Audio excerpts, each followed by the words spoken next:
lot is going on in the world.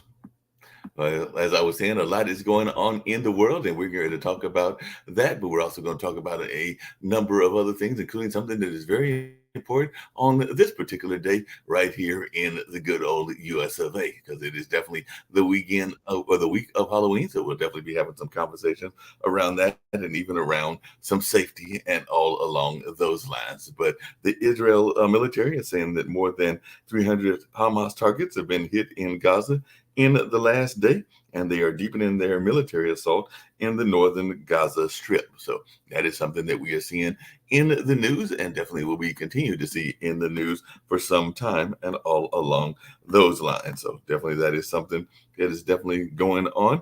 And U.S. wants to see up to 180 trucks enter Gaza daily, and is saying that they don't support a ceasefire. Representative Jayapal is warning President Biden that he needs to be careful about his support for Israel, and that is something also that we're seeing in the news as well. And definitely, there is some reports that the Dagestan anti-Jewish airport rampage was egged on by the Telegram channel, which is a social media channel, and the U.S. is rejecting Putin's claim that the West organized that anti-Jewish airport mob. So definitely that is something else that we're seeing. And in a rare rebuke, a top Russian rabbi is calling the anti-Semitic airport riot an eternal disgrace. So that's something else that we're seeing. And Israeli military has rescued hostages held by Hamas during a ground offensive. So that is something else that is going on in the news. And apparently, a top Hamas commander has been killed, according to the IDF.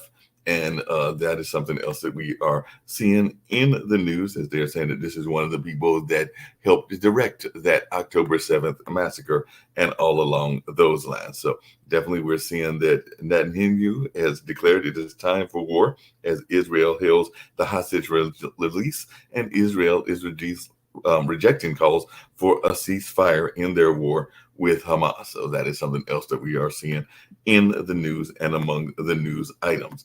Apparently, there is a historic wave of Venezuelans migrating to the United States. I knew that there was waves of people coming from different parts, but I did not know about the one from Venezuela. So that is something else that we are seeing in the news as well. So definitely that is something that is going on.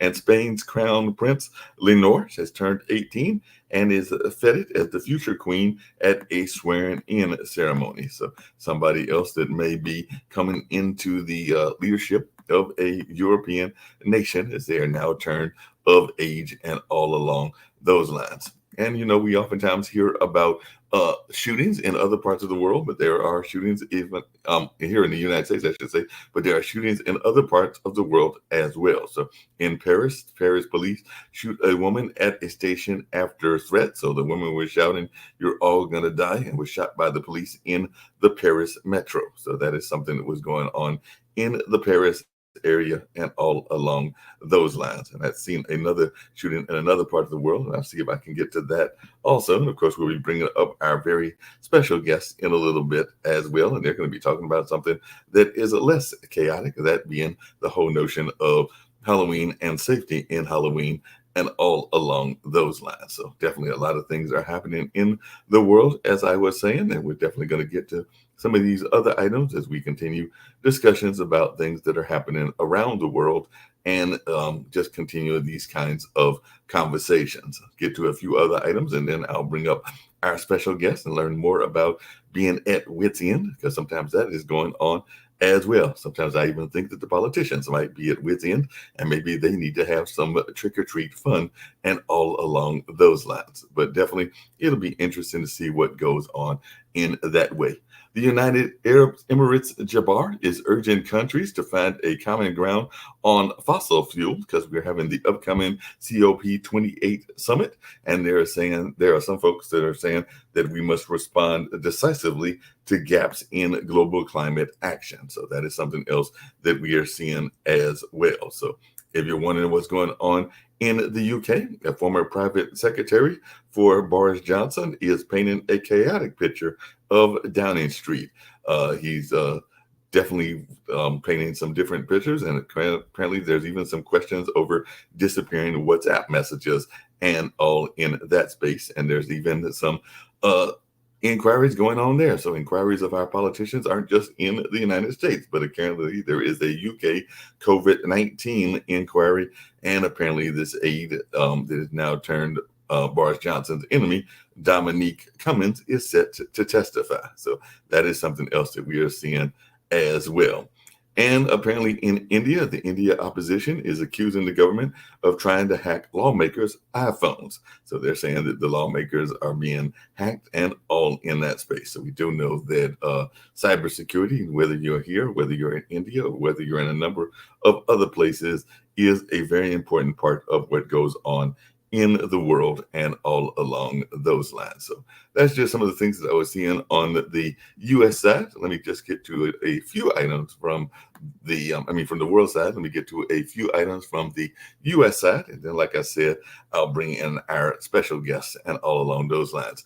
The Maine mass shooter's family has said that they reached out to the sheriff 5 months before the rampage, and cops were sent to the Maine gunman's home week before the massacres amid concerns he's going to snap and commit a mass shooting. That's actually a quote, and all along those lines. So definitely that is something else that we're seeing as well.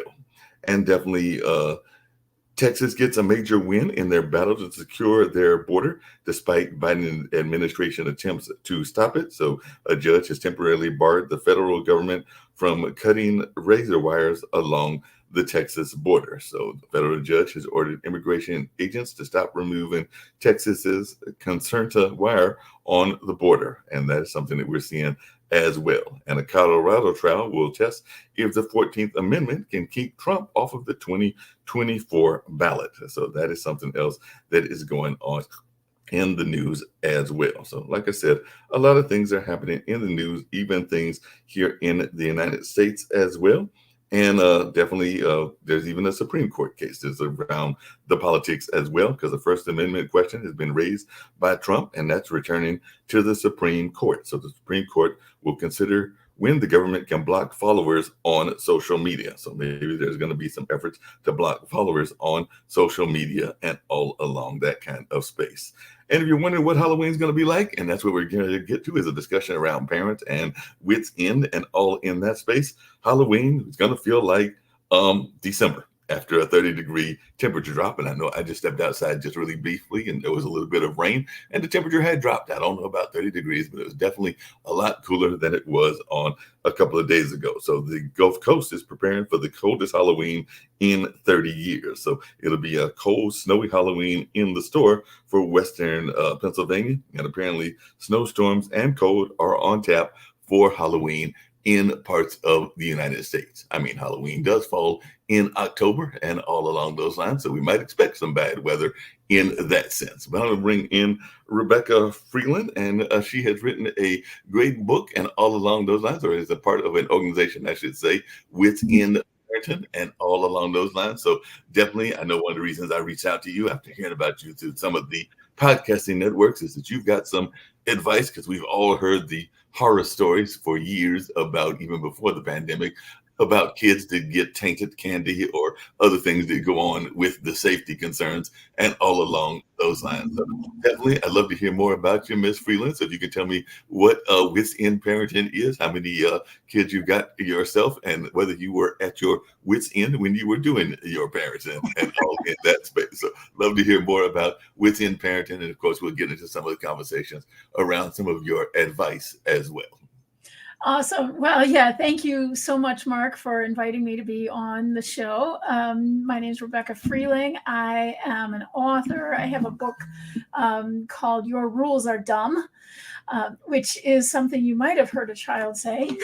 And Wits End Parenting, I specialize in working with parents who have, really strong-willed, oppositional, or defiant kids.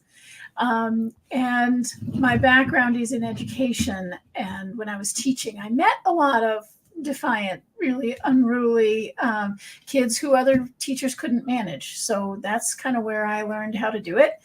And I have been a foster parent. And yes, at my wit's end many a times. And people often find me after they've tried lots of other things. So they are always very, they laugh at the names like, yeah, I'm at my wit's end, that's for sure.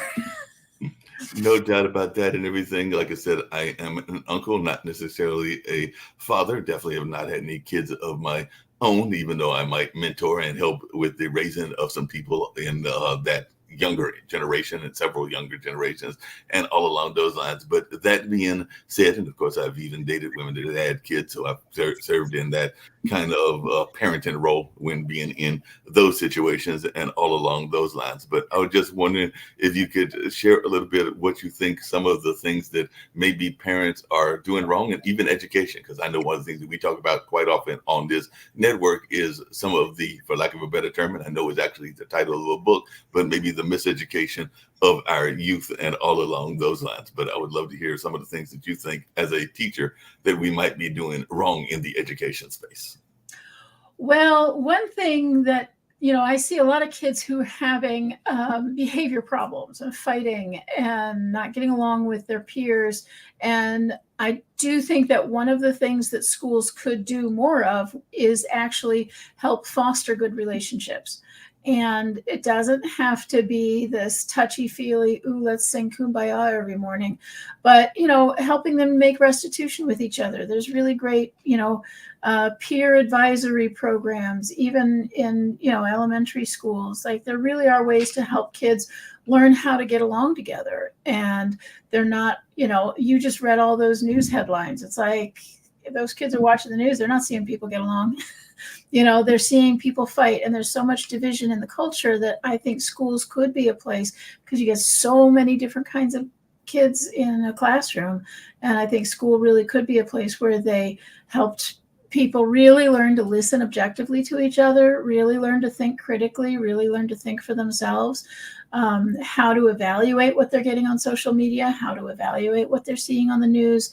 We don't know really what kind of world these kids are going to be living in as adults. It's going to look different than the world we live in. And, the strength that they need to go into that world is that they know themselves, they can manage their emotional life, they can manage their behavior, and they know how to reach a goal. They know how to plan, they know how to work. And I think schools could do a better job of all of that.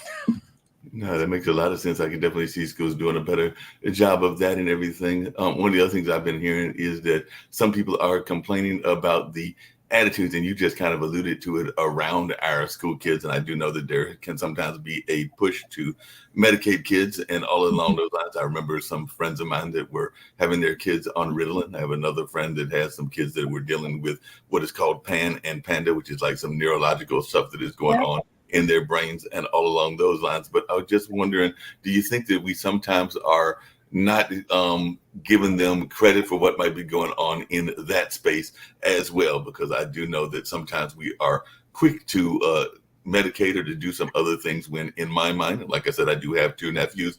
I don't know a kid yet that doesn't have some hyperactivity. I think that that's the nature of kids in general and everything. So we probably can medicate half the kids in the world, if not all of them, in that space. But I just wonder, you think that we are sometimes too quick to medicate or to label kids as being hyper, or as some other kinds of titles in that space?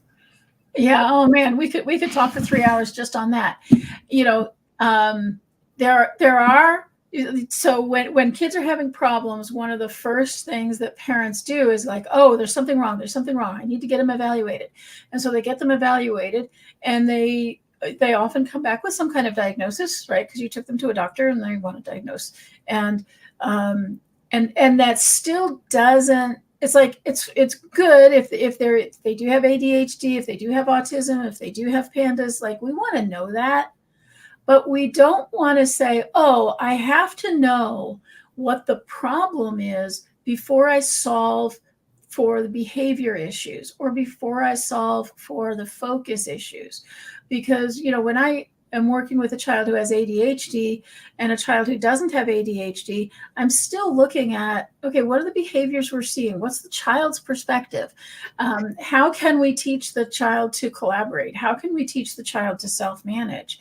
And that they have to do that whether or not they're on medication. Medication often doesn't solve for violent behavior or for, dysregulation and having, big feelings and big emotions. And so what I tell parents is, let's work together, get the parenting on the right track. Because if you have a kid who's different than other kids, you got to parent them different than other kids. I mean, it's frustrating. Parents are getting all this advice that doesn't apply to their kid. And so I say, okay, let's do an 8-week program where we're really getting the parenting on track, then do your evaluation. Because then you're really asking, is there something going on with the child that just a shift in parenting isn't going to solve? Yeah, that makes a lot of sense. I know one of the other things I've heard about, and I've heard it from teachers, I've heard it from parents, as well, is this new generation of kids. And sometimes people are feeling that they might be overly privileged or all along those lines. Because actually we were talking to one friend and they were talking about even the nature of music, because apparently he was a friend of mine that's in the music department at one of our local universities, and he was talking about how some of the kids are like, why should I have to pay for music when I can basically get it on a digital download, and all along those lines. So I was just wondering your thoughts around that, because it does seem like there is a lot of access that kids have that maybe we didn't have at the time that we were coming up, because some of us had to learn some very basic skills. I was talking to another friend who's actually been in the education lane, both in the arts and other things, and we were talking about how even growing up, we knew a very simple thing. I actually put it in one of my LinkedIn posts, like the use of 2 sticks to make a fire. And I'm not sure that some of our kids even know how to do that at this particular time, and all along those lines. So I was just wondering your thoughts around a lot of the technology that is out there and how kids have a lot at their hands. And I'm not notching that. I mean, I even use Google University and YouTube University to use that nickname and everything. But this is something that we might not have had in even as far back as the 80s and the 70s. But I was just wondering your thought around that. Yeah, they don't even know how to use one stick, a match, to light a fire. Um, but I think today I do see a lot of kids who have this entitled sense.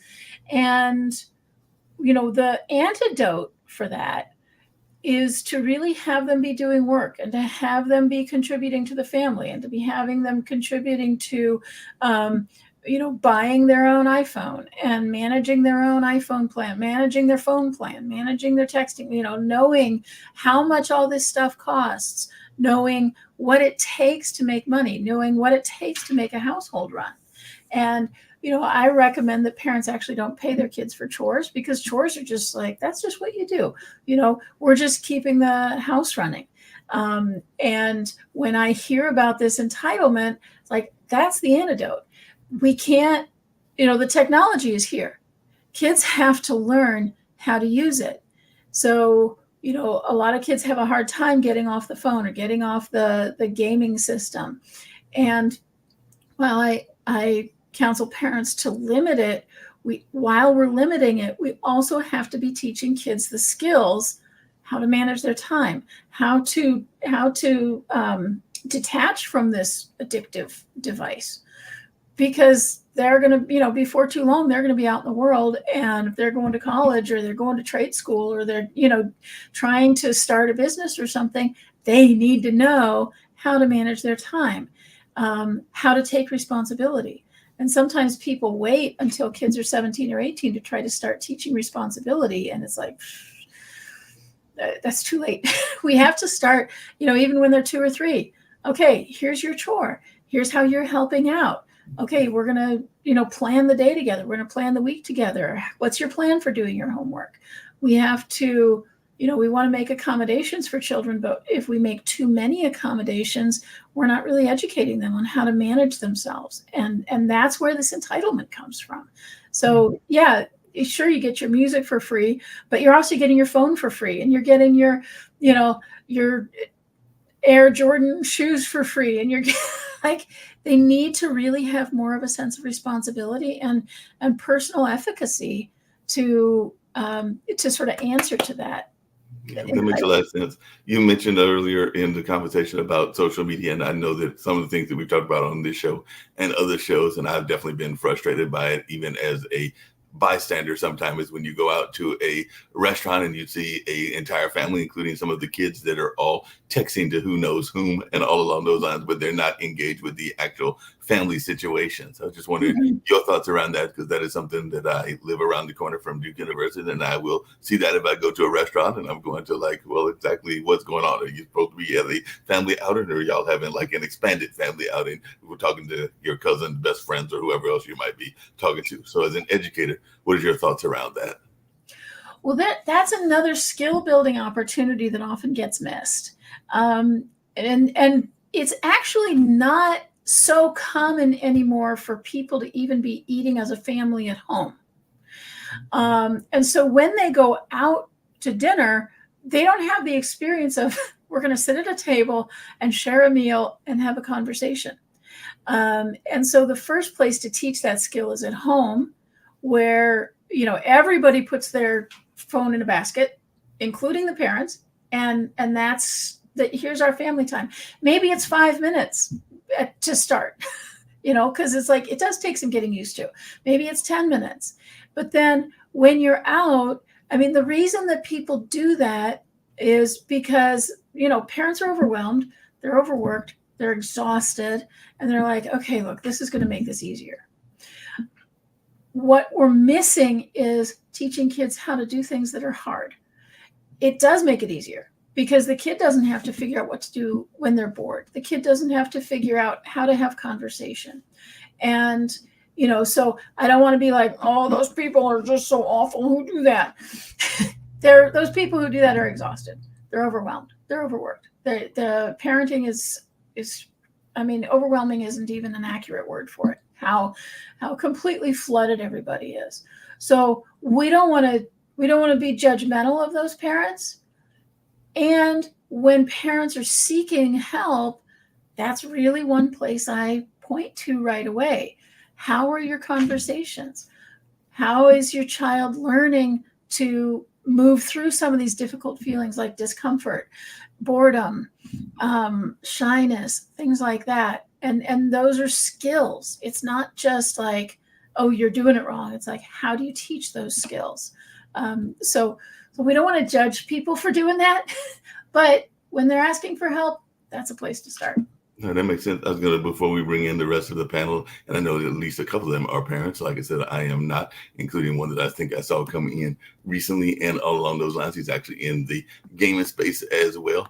But before I get to these folks that are in that space and along those lines, one of the other things that I was going to ask you is you are a foster parent and have been a foster parent and all along those lines. So if you could talk to me about that, because my brother has my two nephews, and so he definitely has two kids in the natural way and all along those lines. But he also, and that's from a previous relationship, but he is now involved and has been involved for a number of years. So he also is kind of like that step family, even though they haven't officially blended the family, even though that is in the works. And I think he is definitely engaged in all along those lines. But as far as I'm concerned, Celia's two kids are my part of the family as well, because like I said, they haven't made it official, but they'll be official at some point or all along those lines. But I do pay attention to both Jack and Effie, in addition to Langston and Julius, my two nephews. But I have had friends, including my brothers, that have looked at the foster system. And I know that fostering and adoption is very important. And there are a lot of kids that are in need of that kind of care, whether it is permanent care, which is what adoption is, or whether it's kind of like taking care of them on a different kind of level with foster care. But if you could talk to the need for foster care and the need for adoption, because I do know that there are a lot of kids that are in need of those kind of services. So I'd even love to know why you got into it as a foster parent. Yeah, foster parenting is definitely there's a really high need for it, and a high need for quality foster parenting. A lot of people, a lot of kids who end up in the foster care system do end up sort of getting passed around from family to family to family, and a lot of them have some really, really bad experiences with it, and have a lot to recover from as they're, becoming adults. I actually was fostering people within my family, so two of my nieces, at different points in their life as my sister was going through some issues that, made it impossible for her to parent at that point. So it was just kind of within my family. But I know I mean, I know this wonderful woman in Columbus, Ohio, who has fostered, I don't know how many babies. And, she would take the babies from newborn, and then they would either be returned to the family or they could get adopted at age 1 or 2. This woman is a saint. I mean, can you imagine? Like you're falling in love with this baby, and then off they go to another family. It's hard work. It's really hard work. Some people, you have these sort of negative stereotypes. So people do it just for the money, and there are people who do that, unfortunately. And one thing that I hear stories of is, well, the kid was saying that this bad thing was happening, but the foster system wasn't responding, and it's overwhelmed too. It's overwhelmed. It's underfunded. We're really not paying attention to the welfare of children to the degree that we need to. And I think, if we could put more resources into that, we would have fewer problems from the adults in our culture. If kids could really be cared for when they were kids. So yeah, if we find people who are good foster parents, we really need to support them. And, when kids go into the system, they do need to be tracked. They need to be believed. They need to be educated. They need stability. They need homes where they can stay in for more than a few months. When you really kind of get into that system, you see a lot of problems. You also see a lot of really great people doing the best they can in an underfunded, underappreciated system. No doubt about that. I actually have a parenting story involving my mom and a foster kid that I'll share with you in a little bit. Before I get to that story, how important do you think it is for foster parents to understand the cultures that the kids may be coming from as well? Because I do know that there are European Americans that foster African Americans as well as kids from Africa. And I do know because I've had some friends that have fostered kids from some of the European nations, even some of the war-torn nations. And this was before the current war between Ukraine and Russia. But there have been a number of kids that have been fostered from some of those spaces as well. And I personally think that it is important to at least have a cultural understanding. Not saying that you have to knock them over the heads with the culture, but a cultural understanding of where the kids are coming from. But I'd love to hear your thoughts around that. Yeah, I totally agree. We create our identity with other people. So our identities, we say they're co-created. So you and I are helping each other create our identity right now. Like, I'm in my capacity of, I'm a parent coach and I'm this behavior expert. If you saw me playing tennis, I'd be creating my identity as a really bad tennis player. So all the time, and especially within our families. And so when you adopt a child or you foster a child from another culture, you are bringing them into your culture, but you also need to bring their culture into your family so that as they're forming their identity, they can come to terms with, okay, I'm in a European American family. I came from South Africa. Those are very different cultures. Now I'm a mix of those cultures.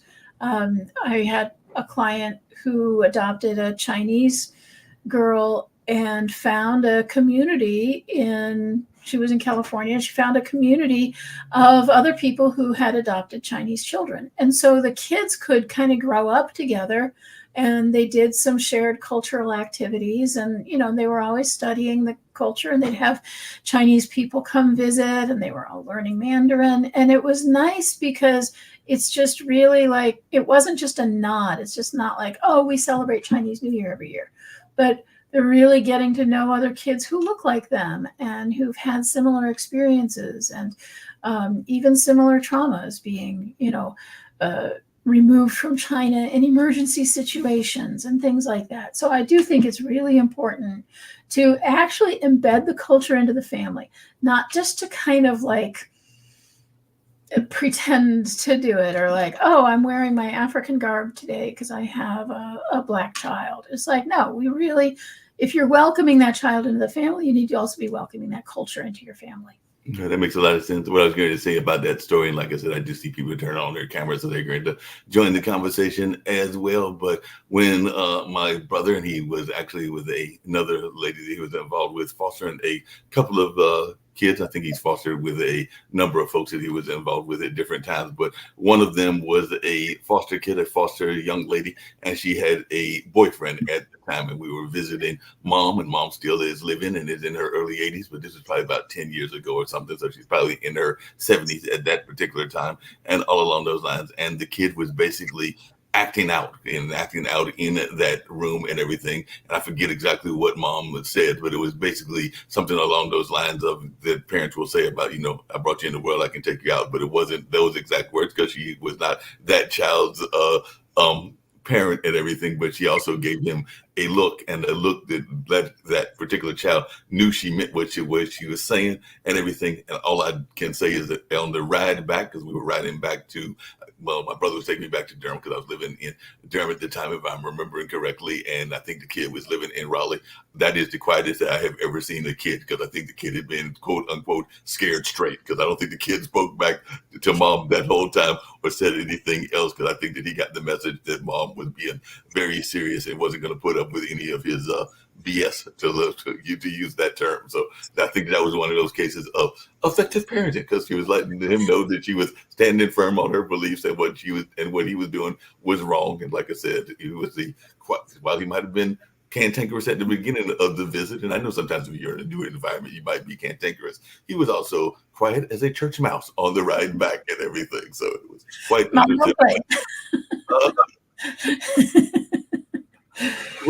we're coming up on Halloween, and that's what I'm going to bring in. And I'm going to bring in, like I said, Nick and Jatovi and others, and all in that kind of way. And they may have questions, as both of them are parents. But we are coming up on Halloween. That's part of the reason that I reached out to you, and I did mention it earlier. And I know a lot of people are concerned about safety, and I know that there are going to be a lot of great costumes that are going to go on. I imagine every young lady is going to be trying to either dress up as a Swiftie, Taylor Swift, or something along those lines, or dress up as Barbie, because there could be a whole lot of Barbie costumes out tonight as well. And there'll be a lot of other kinds of costumes that are related to the holidays and everything. Jacoby will get a kick out of this. He's one of the people here. I was on Clubhouse, and I said that I was going to dress up as Ken. I wasn't sure which Ken, but I was going to dress up as Ken. Work later on today, and there's a ballet class. So that's what I told him. I said on Clubhouse, and I was totally joking, because I'm probably not going to dress up with anything, that I was going to dress up as ballet Ken. So I figured, hey, going to a ballet class, might as well dress up as ballet Ken. And tell us a little bit about the safety and some of the things that are going on in the safety lanes. Because like I said, when I reached out to you, that was something that I knew was a concern of yours, because today is Halloween, and safety is something that is at every parent's concern at this particular time. Yeah, it definitely is. One of the things that I think is really important is to go where you know. So there is this trend now that you're going into other neighborhoods to trick or treat, because maybe the houses are closer together, or they have a reputation for, giving out good candy. But depending on where you're going, if you don't know the area and you don't really know the people, that's one thing that kind of reduces the security.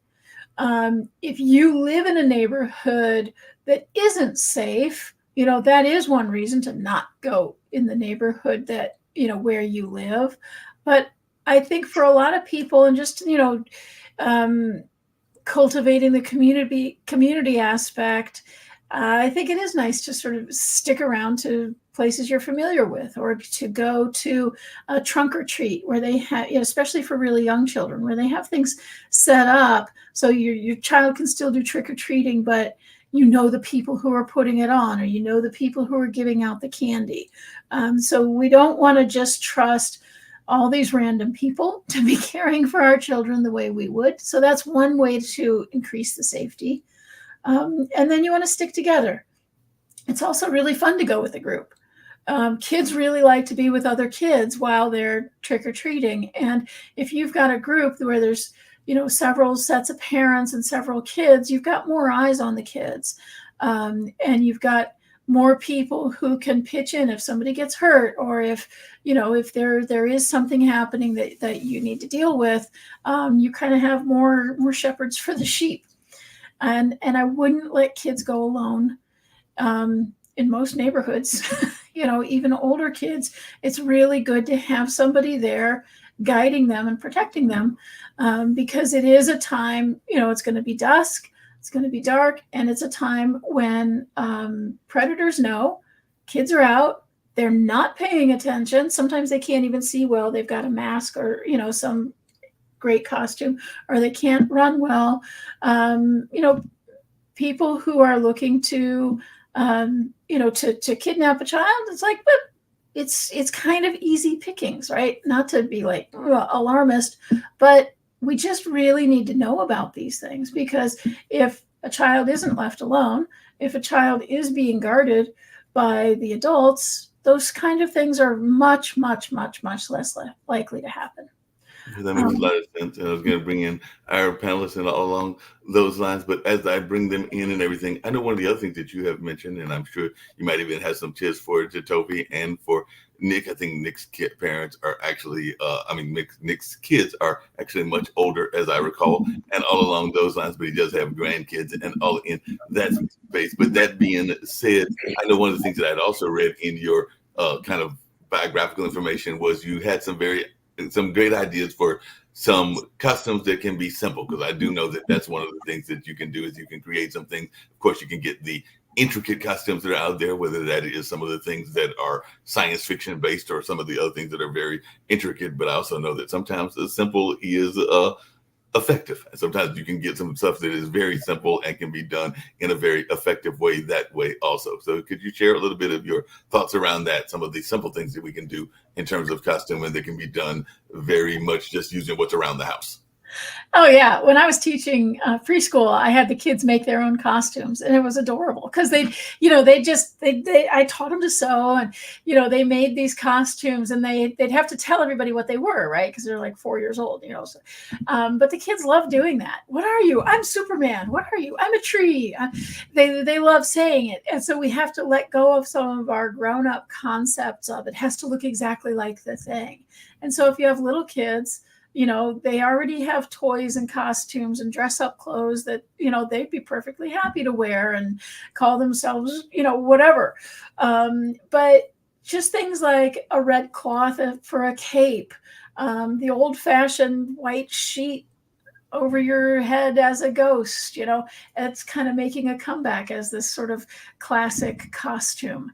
And of course there are easy costumes, there's these pre-made costumes that don't have to be super complicated or gory or gross. All the Marvel characters are very popular these days.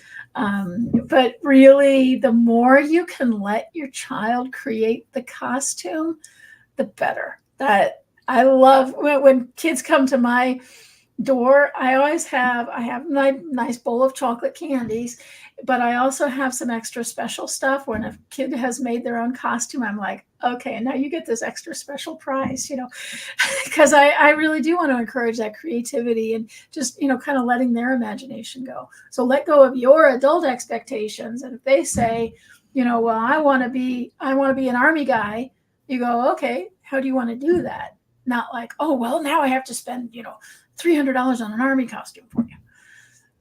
Yeah, that makes a lot of sense. Hey, Jatovy and Lee, I know, Jatovy, you've got young children, and Lee, you've got some kids as well, even though they're older kids and all in that space. But Rebecca is a parenting coach. Could you have used parenting coaching when you were having your early days of parenting? And what questions do you have for Ms. Freeland as well? Because you've been listening to some of the conversation, but I was wondering, she is a parenting coach, if you could have used her services back in the early parts of your parenting.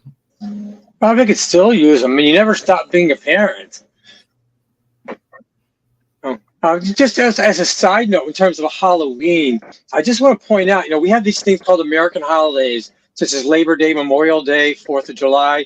And we also have religious holidays, whether it be Jewish, Christian, Muslim, what have you. Halloween doesn't fit into any of those, as far as I understand. It's not an American holiday. It's not one of the mainstream religious holidays. It's not a pagan holiday, if I'm not mistaken. It started out as, there's actually sort of a couple of different origin theories of it. One was a very, very ancient harvest festival, also a very ancient recognition of this time where they said the veil between the living and the dead is more thin. And so that's where you get some of the, the ghosts and everything, and where people who were practicing witchcraft could contact the dead. And so there's a lot of this idea of it's a way to communicate with the spiritual world. The day after Halloween is All Saints Day. There's also some Days of the Dead celebrated in various cultures around this time. So yeah, there's a lot of those kind of ancient origins about it. And you spoke already about the safety aspect of it. It's very sad. Like when I was a kid, we never had these concerns. Nowadays, you don't know who's giving what to your kids, and kids can't go unattended. You need chaperones. Yeah, it is tough. And that actually kind of ties back to this entitlement problem that we were talking about before. One reason we have that is because kids aren't, it's not safe to let them go to the store by themselves. So they're not actually getting the opportunity to manage some problems that they would come up against doing things for themselves. And one reason is that because the problems they could come up against now are too big for them to manage. Rebecca, just really quickly before Jacoby and maybe even Sasha has some questions as well, but I'm gonna have to push back on something that Lee said and everything, because while I agree that it is some harsher things that are going on, and definitely the predators might be more out there than they were in the age of that we were growing up, but I do know that there were predators even in the 70s and the 80s, and even before that. I can even go back way back into like Mark. I grew up in the 50s and 60s. Yeah, there were predators even then and everything, but there were predators even in the 50s and 60s, and even in the 70s. I do remember the stories, and maybe Jacoby remembers as well, even though he's slightly younger than myself. But there was the stories of the razor blade within the apple. So there was definitely things that have been caused to be problems even in those days as well, because I remember those were stories that you would hear about where there were things that were done that could cause some severe harm within, whether it was candy being poisoned or razor blades and apples or a number of other things, even as far back as those particular times as well. So was I mishearing the news of the day, or is it more harsher now and everything? I mean, the thing with the candies, I think that doesn't happen very often. So when it does happen, you get, a lot of press about it. Sort of when I was reading up on it last year, and it's like, it's not that prevalent. And I just saw some article, some headline that somebody was giving out cannabis. Like, most people are not going to give out cannabis to your kids. Like, it's kind of expensive. Like, most people aren't really going to want to share their drugs with their kids. True on that. Jacoby, you are definitely in the parenting lane and a person that's done a lot, and you always have some good questions, and definitely you've got those two kids of yours, and they come from, if I can go ahead and say this because you've not been hiding it, there's different parts of the spectrum and all along those lines and everything. So definitely if you have some thoughts around the parenting and some questions as well. I mean, I was stuck on Halloween, and I'm just ready to go. I got to figure out what I'm going to dress tonight. What are your kids going to be? That's a good question. One's going to be a skeleton. The other one's going to be Flash. Oh, so nice. And it's raining, so I don't know if we are actually going to trick or treat or ride around in the car, which that becomes another dangerous thing out there. Yeah. That kids actually have to watch. Kids and parents have to watch out for our cars. Mm-hmm. Yeah, and really paying attention, because everybody's distracted and everybody's like trying to have a good time, and the kids are super hyper. And yeah, if you've got Flash and Skeleton in the back of your car and you're trying to drive around and they're hyper, it's going to be hard to concentrate on driving. And yeah, if a kid's going to run out into the road to try to cross the street real quick, yeah, it's chaos. Going to be chaos out there tonight, people. Yep. Well, I mentioned at the beginning the weather, and I think Nick may have a question as well, and anybody else that has any can jump in. But I mentioned the weather, and the weather is definitely going to be seems more cold than usual, even though, like I said, October can be a cold month and everything. But they are prediction, as Jacoby just said, it's going to be wet and rainy here, but it might be in some places very snowy and all along those lines. So what kind of caution should people be having if the weather is being a little bit more extreme than people may be expecting? Well, it may be too late because you've planned the costumes already, but this was one thing that I always considered when we were making the costumes is like put the coats and your long underwear and everything on under the costume. Because like, what a bummer. I'm the beautiful princess in my big winter fluffy coat. Nobody can see that I'm a beautiful princess. You can even use the coat as part of the costume. So put the cape on the back of the coat and things like that. But, definitely have your flashlights. If it's going to be icy, then they need to be wearing their boots. Sorry, princess, you can't wear your little cute, dainty shoes. You don't want to be slipping and falling. And carry, just speaking of that kind of stuff, carry a first aid kit with you. Bring hand warmers if you feel like, people might get too cold. And also, before you go out with the kids, you want to be setting expectations. How long are we going to be out? How many houses are we going to go see? This is part of helping kids manage their expectations. And so they don't feel like you're changing your mind halfway through. Oh, I'm cold and uncomfortable. Come on, we're going home. But you can say, you know what? Hey, we'll go out for half an hour and then we'll check in with each other and see how cold, if anybody's too cold. We'll go 6 houses and then we'll see how it's going. But those are some of the things that we want to do. And you can wear reflective devices on your costumes to kind of help, if Jacoby's out there driving distracted, we want him to be able to see your kids when they're running in front of his car. Makes a lot of sense. Sasha, you had a question. I think Nick did as well. But Rebecca, I would like to find out from what you stated earlier, the Halloween, it's not part of any culture, any religion. It's not part of education. So what is the use of Halloween except those who produce all the costumes and everything else? Who is promoting the Halloween? Why do we need that? Could you tell me, please? Interesting question. I think so. One reason I like Halloween is because it isn't focused on a religion or a culture. It's focused on the culture you're in. So, in Finland, they do it one way. In America, we do it this way. In Mexico, they have another way of doing it. We have, I think it's fun. I think it's one of the holidays that's just fun. And yeah, you go around and you get a bunch of candy and it's mostly harmless. I don't think, there is sometimes Christians sometimes do have a fear that the dark forces are going to come in and influence your children. I think mostly kids are just running around. They get to dress up in costumes and get candy, and it's just fun. And that's what I love about it. It's like, it's just a time to delight. Definitely there are some people who are more active in the darker elements. But I don't think kids are really going to run into those people that often. It doesn't seem to me to be against any religion or any culture. And so I think there's a part of it that's just pure delight.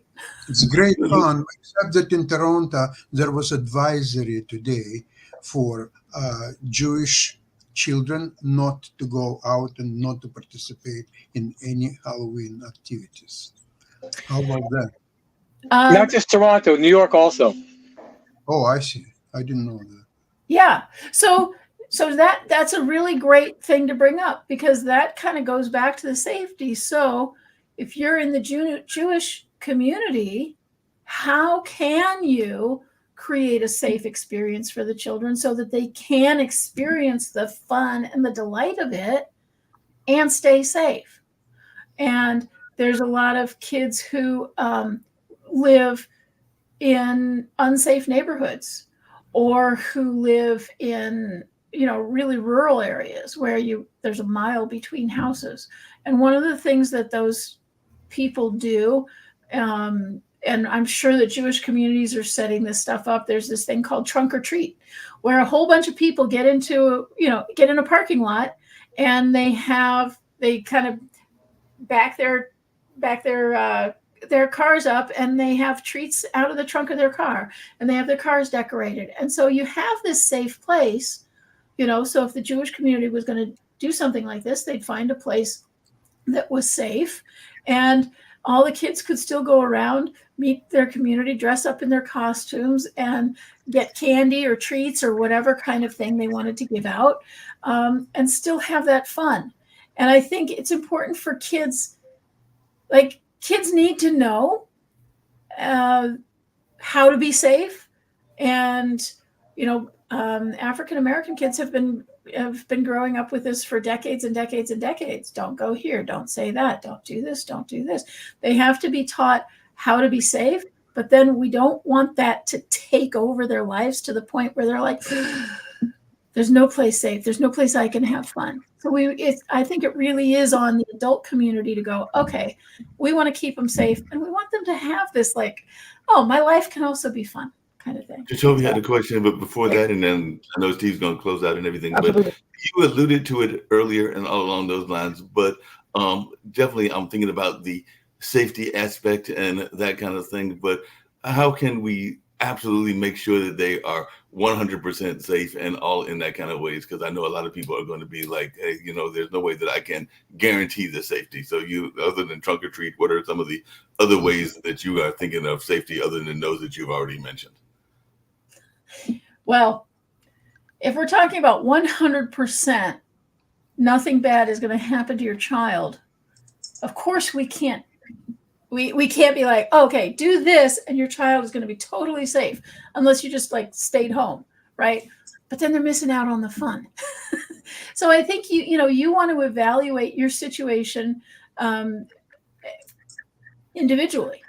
Yeah. What is the risk in my neighborhood? Are there some bad actors in my neighborhood that I don't want my kids around? Okay, well then maybe in that case I do want to go to a different neighborhood. How can I be as protective as possible, right? So I'm not going to wear a cardboard box on my head that's going to make it hard for me to move. I'm not going to be wearing a costume that's going to make me not be able to jump in and help somebody if they need help. I'm going to be alert and paying attention to all my surroundings. That makes sense. Speaking of fun, and I definitely want to turn it over to Toby for his quick question and everything, but that's where I was actually going to go. Do you think that we as adults have, because I had a friend that was part of a voice acting troupe, and he actually got me involved in it, and he would make sure that we would stay kid engaged or have that childlike wonder. But do you think that with all going on in the world that we sometimes lose that childlike wonder? And what are even some of the ways that you keep that childlike wonder? Because you were a teacher of young kids, and I sometimes think that when we get into adulting, we lose a lot of that childlike wonder. So how have you maintained that childlike wonder? And do you think it's something that we should do even as we are going into our adult years and staying very active going even into our senior years and everything? But what is your thoughts around that childlike wonder, and how important is it? Well, I think it's especially important for children, and even as young as kindergarten, they're not playing pretend anymore. They're so focused on the academics and so focused on, do this. So we first need to give it back to children. Children aren't playing enough, just free playing. But then as adults, we also need to play, just play card game every once in a while, go, get in a kayak and go see the animals in the river. Just, be looking for things that are delightful, and don't be afraid to let your kids do something that's not educational, that's just plain fun, because that actually also is educational. But they need to climb trees. We all need to go out in the forest. We all need to, camp overnight every once in a while with we just bring a blanket and teach them how to rub their sticks together and, do those things where they're really learning how to engage with the world. And if we do that with them, or even if if you don't have kids at home anymore, you just go out and do it for yourself. It just gives you a moment to look around and go, oh, you know what? Yeah, there's places I can go where I can feel like, oh yeah, the world's a nice place. Yeah. Toby, you had a thought or a question, and then I know that Steve's going to close out, and then we got to get over to Sasha's show as well. But did you have a quick question or thought that you were going to share? I guess to stay on a lighter note, just a little while ago, you were talking about trunk or treat, which is, a great thing to do. A lot of families do it. And you were saying to back the car up, and you had paused after back. I was hoping you were going to say back that thing up. But yeah, trunk or, how, in your opinion, what's the best way to take? Because as parents, we always get into that paranoid mode, which is everything that we've talked about today. What is a fun way to get past that paranoia that parents have, which always seem to hamper children? A good question. Well, one thing is kids need to see you expressing gratitude for what you have. Kids need to hear, kids need to kind of hear your thought process. So if all they're hearing from you are these warnings, now don't go there, it's but they're not hearing the other stuff like, look at all these 6 neighbors. You know what? If you ever need help, you could go to any of these 6 neighbors. I'm so happy that we have these people we can trust. There's so many people we can trust in the world. There's so many helpers in the world. And, you can always be looking at, kind of looking at the bright side while you're looking at the dark side, but there's actually more on the bright side that we miss because we are so focused and we are so filled with fear and paranoia.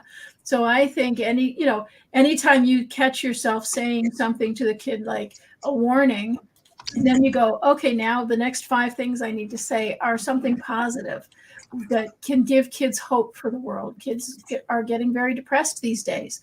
And it's not just because of social media, although that's a big piece of it, but it's also the way adults are presenting. We're anxious, we're upset. If we can express more of our own gratitude and more of our own hope, whatever hope we do have and what gratitude we do have, that actually is an antidote to this overstressed, over paranoid stuff. So kids can actually hear the message and not feel like, oh, the world is a super dangerous place and I shouldn't participate in it.